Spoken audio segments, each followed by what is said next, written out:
In the several months that I had shared the Baker Street lodgings with Sherlock Holmes, I was consistently amazed by the indefatigable energy he poured into his never-ending war on crime. But my physician's eye could see the strain that perhaps another wouldn't have noticed. Thus it was one morning that I prevailed upon him to join me for a day in the country. All seemed tranquil at first, but I was to learn, as I did in later years, that when Sherlock Holmes did not seek trouble, it often sought him.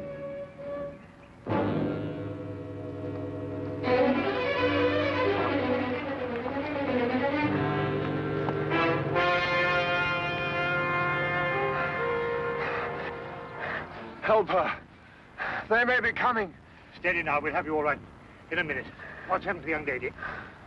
Who are you running from? Stark. Carroll. They tried to kill me. Out now, Holmes. Perhaps we'd better get them to London, eh? My very thought. The young lady is uninjured, but she's suffering from a deep state of shock. Come along.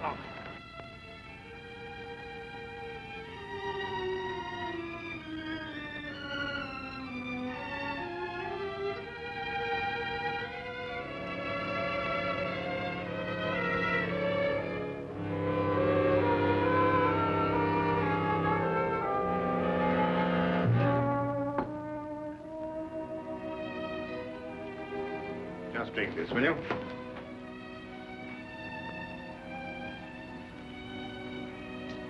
Better now? Much, thank you, sir. Will she be all right, Doctor? Oh, yes, I think so. Twice last night she saved my life. Who is she? I don't know. We only met last night. I'm afraid she's mute. What, deaf mute? No, she hears and understands perfectly. How did you meet her? Well, it all started yesterday afternoon. Seems an eternity since then.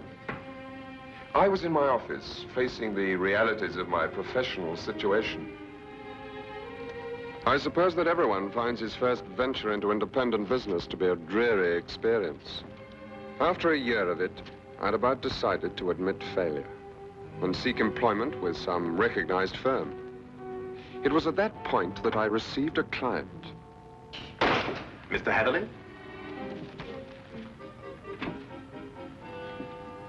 His name was Colonel Lysander Stark.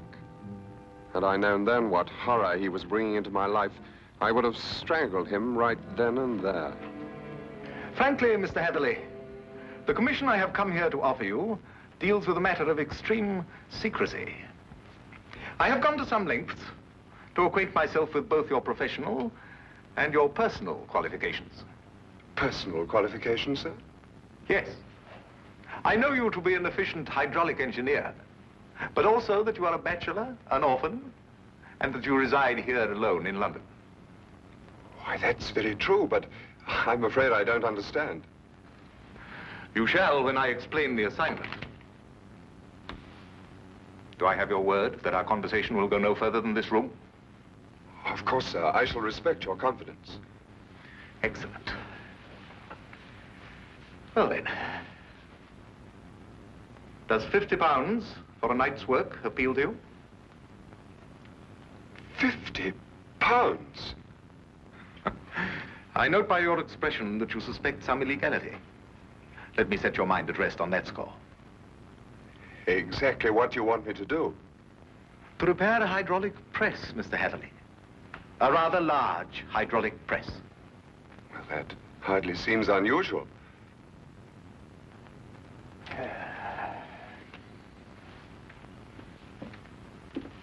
For some years, I have owned a small place in the country just outside London. Recently, it has come to my attention that the land contains a vein of something commonly called fuller's earth. I trust you are familiar with the term. But ore is dug out of the earth. Why should you need an hydraulic press? I'm a businessman, Mr. Hatherley. Undoubtedly, the land surrounding mine contains more of such wealth. I hope to use the income from my own discovery to purchase my neighbor's land cheaply before he discovers its hidden wealth. I see. If my neighbor were to suspect what wealth he treads on daily, he would never sell at any price. It's quite clear now. You use the press to mold the dug earth into some innocent form so that you can dispose of it without suspicion. Precisely. Very ingenious. There's a fortune down there.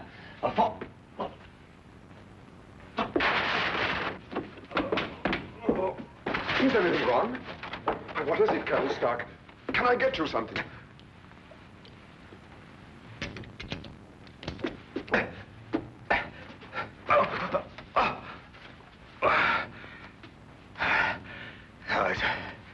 It's all right. My heart. I oughtn't to get too excited.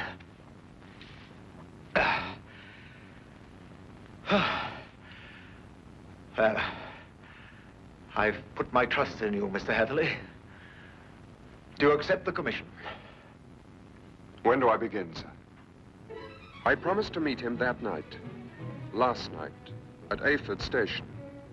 The time he suggested was quite late, 11:30, but he insisted that it would be less conspicuous.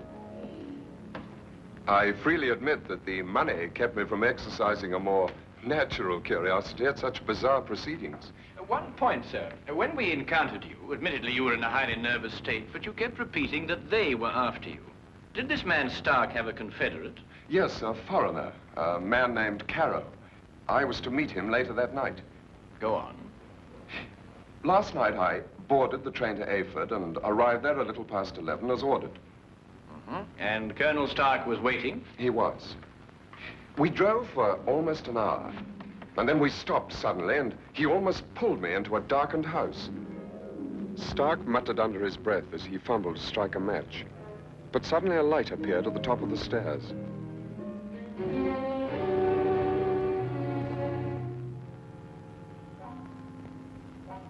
It was the first time I saw this young woman, gentlemen. Even in the poor light, beauty and fear were sharp in her face.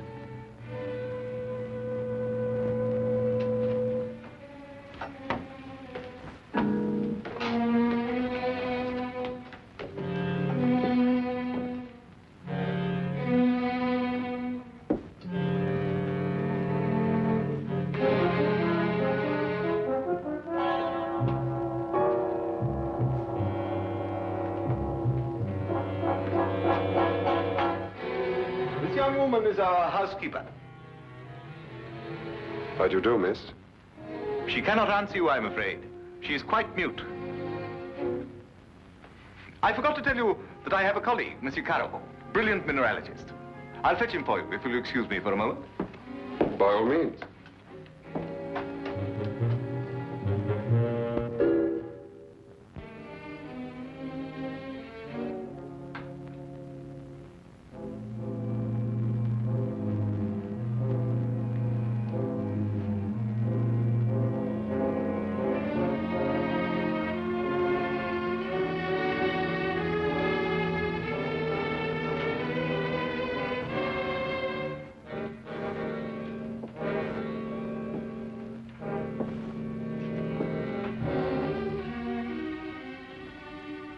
Is there anything wrong? You want me to leave? Why? Are you trying to warn me against Colonel Stark?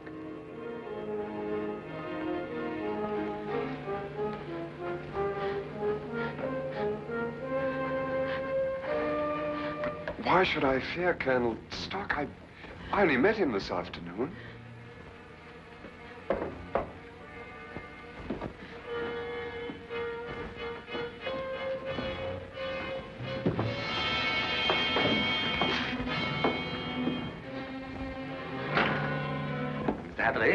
I'd like you to meet my friend and associate, Monsieur Carroll. A pleasure, sir. Colonel Stark will show you our press and explain the difficulties we have. I'll join you in a moment. After I have arranged with our housekeeper for your stay tonight. Yes, that's a good idea. Will you come this way, Mr. Hatherley?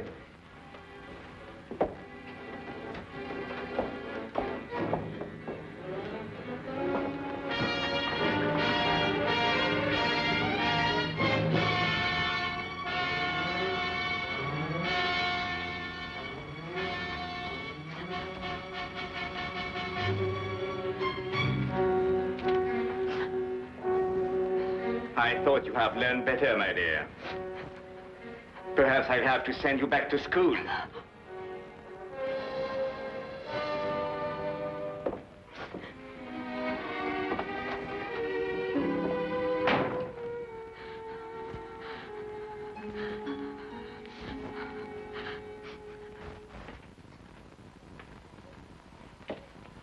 Yes, in principle, this is the standard hydraulic press. Though I must say I've seen few as large. Indeed. And so it does the work of 4 ordinary presses. I think I told you that time is my greatest foe.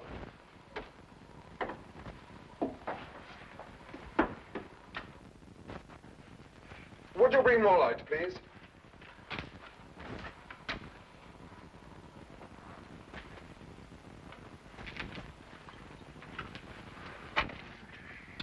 Wood. Concrete would have given you more support. Are these walls reinforced from the outside? Ah, Bruno. I was just about to explain to Mr. Hatherley that all the walls except the one he is examining are reinforced. However, There's no trouble with the walls. It's in the machinery. You'll hear it. Good. Just wanted to check up first.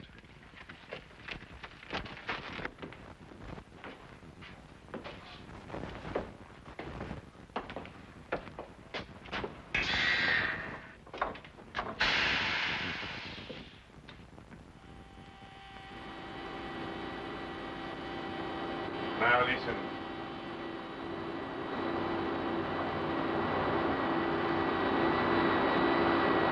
Know what it is?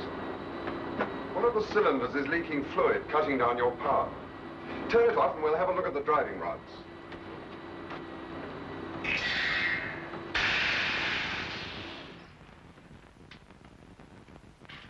I knew what I was after, and the rest proved to be no problem. Of course. You knew by then the true purpose of the press. Not quite. Although I was sure it was not for making dirt brick molds. Much too large for that. But they'd lied to me so blatantly, I thought it best not to call them on it right off. Well, what were they using the press for? Fairly obvious. They are counterfeiters. They use the press to form the amalgam that takes the place of silver. So I learned during the night. It was naive of me to assume that everyone but myself was asleep, but I did.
It's amalgam, Mr. Hatherley.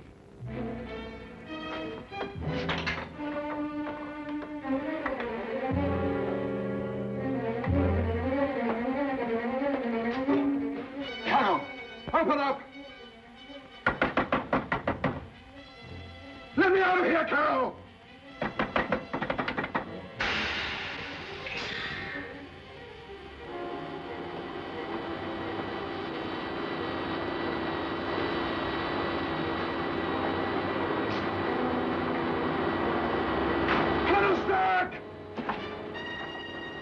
No one knew better than myself what that sound meant.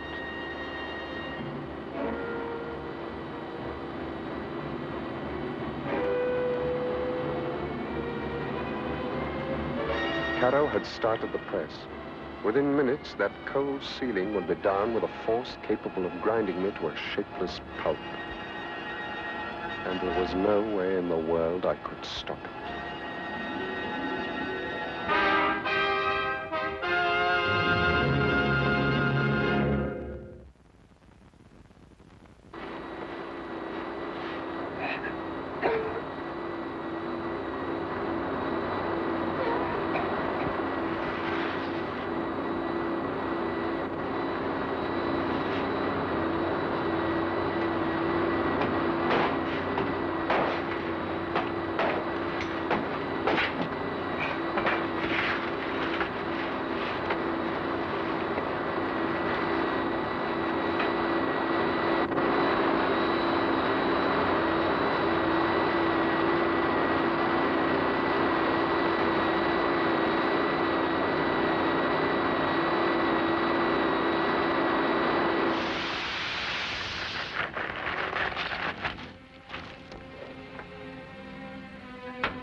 You will come with me.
What is this?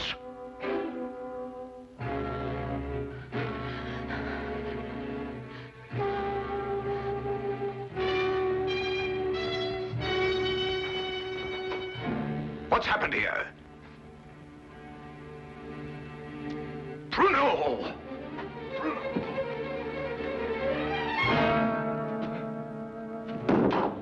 No. No.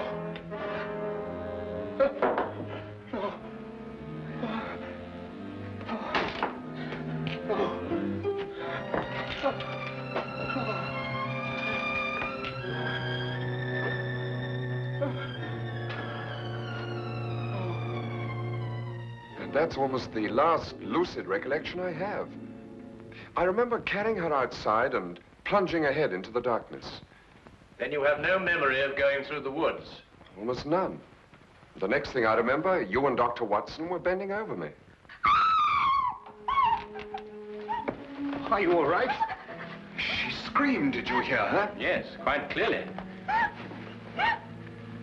Please, don't let them send me back. I can't bear it. There now. Brandy, Holmes, will you? There. That's right. You'll be all right. Here, drink this, will you? Now, Spencer. Now, tell me, do you know this gentleman? Yes, Mr. Hatherley. Oh, you can speak. Oh, why last night did you pretend? I wasn't pretending. I've been unable to speak for a year. Excuse me, Miss, Connors. Ruth Connors. Miss Connors. I gather that the events of last night gave you a shock, rather like a shock you received a year ago. Yes. When I saw the gun in Colonel Stark's hand, and it was pointed directly at me, a year ago, another young man visited us to fix the hydraulic press. I see. What do you know about this other young man? I was standing there, watching, when all of a sudden Colonel Stark fired his gun straight into the other young man's face. Why didn't you go to the police? I did. But first I must tell you that Mr. Carew is my uncle and guardian. He's my only living relation. And when I witnessed the murder, he fell upon me, repeating over and over, "You must never say a word. You must never say a word." But the first opportunity I had, I ran to the police. What did they do? Nothing. Because from that moment to this, I've been unable to utter a sound or speak a word. It was as though my throat was frozen up. Incredible. I have heard of this before. The worst of it was, my uncle learnt of my attempt to inform on him and had me committed to Bedlam. The insane asylum? I spent 6 long months there, 6 horrible, unforgettable months before they released me in his custody. After that, he forced me to do his bidding by threatening to send me back.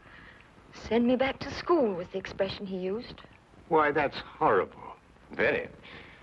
And I think it's time we called in our old friend, Inspector Lestrade. If only to deal with this man, Carrow. You're not forgetting Stark, are you? Oh, I expect we'll find his remains, Watson. The loss of his medicine undoubtedly saved England the cost of executing him. Well, come along.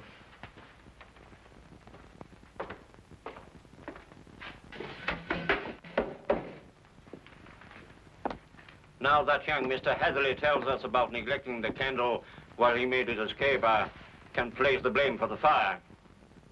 You sure it was Colonel Lysander Stark whose remains you found here? No doubt.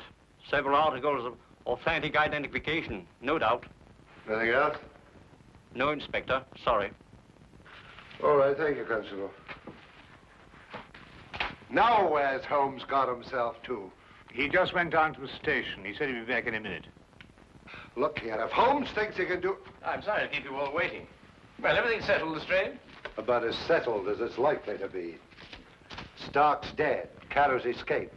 The only thing now is to go back to London and put out an alarm for him. Oh, dear. Now, tell me, what about the money? What money? Well, you know, the money they were making, the counterfeit. Have you found any? Well, no. Oh, I suppose Carrow took it with him. Well, the man would have to be pretty desperate indeed to even bother with real money, let alone counterfeit. What are you suggesting, Holmes? Miss Connors, the only carriage used here is the carriage that Mr. Hatherley rode in. Is that right? Why, yes, I think so. I see. And that carriage has been in the livery stable since last night. Thanks to an obliging constable, I found one of Mr. Carrow's footprints. But there was no trail of similar prints leading away from the house.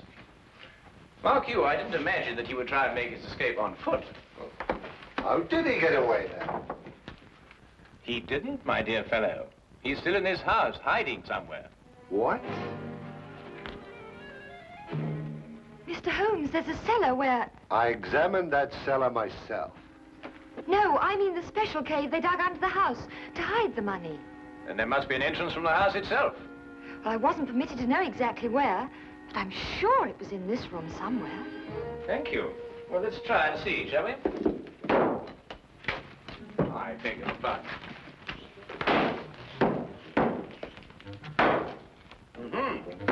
What have we got here?